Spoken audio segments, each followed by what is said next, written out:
If part of your job is to interview or hire sales reps, here's a real practical tip that I personally use in my sales interviews to ensure that I'm bringing on the right candidate. Okay. And typically, I mainly use these in my in person interviews, but you can also use it in your Zoom or virtual interviews as well. Okay. Typically, I read their first 10 seconds. Okay. Their first 10 seconds after they arrive, I'm reading their nonverbal cues. Okay. Meaning their facial expressions, right? That's very important. Okay. Do they look pissed off or do they look excited and happy to be there?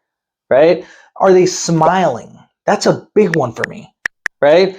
Their handshake is another thing. And are they just overall positive, right? Those things are extremely important. And I will literally not hire someone if they fail in their first 10 seconds. Because if this person is supposed to go and be the face of our company and sit down with our potential clients, right? And bring them on board to our program or our service, and they walk into an interview and they look like they're pissed off, they're not going to go meet any of my potential clients. They just won't. I will not hire them, right? And this reminds me of a young lady not too long ago.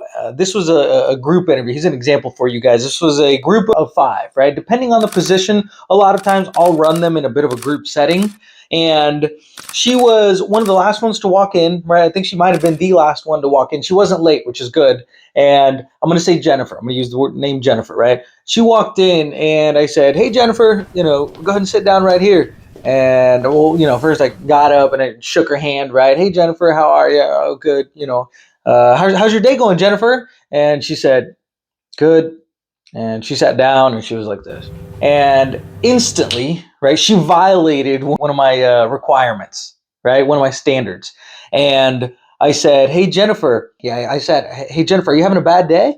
And she said, "No," like kind of annoyed. She's like, "No." And I said, "Well, hey, you should smile a little bit, right? And just so you know, and this goes for all of you, at this company, we hire people that are happy and that smile, right?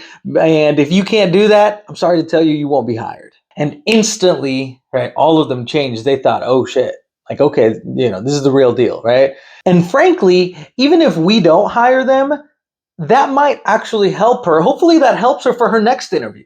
You know what I mean? Because now she's going to know, oh, if I'm going to interview for a sales position, I should probably smile, or any position at that, right? And I should probably act like I want to be there, right? And the other thing, here's another question that a lot of times I'll ask them is, hey, if I'm sitting down with Billy, right? "Hey, Billy, on a scale from 1 to 10, how great of a day are you having today?" And depending on what they say, if they hit me with like a 6, that for me, that matters. That makes a big difference. Because unless they just had a family member that died, which if they did, they probably wouldn't be at the interview. But if they just are an overall negative person, I don't hire them, right? So use that. Bring on to your teams people that are happy to be there, people that are excited, people that will represent your company the way you want your company to be represented. Okay. And if you're not happy with the way they're walking into your interview, you probably won't like the way they're walking into your sales appointments or your consultations. Okay. Use that. Till next time.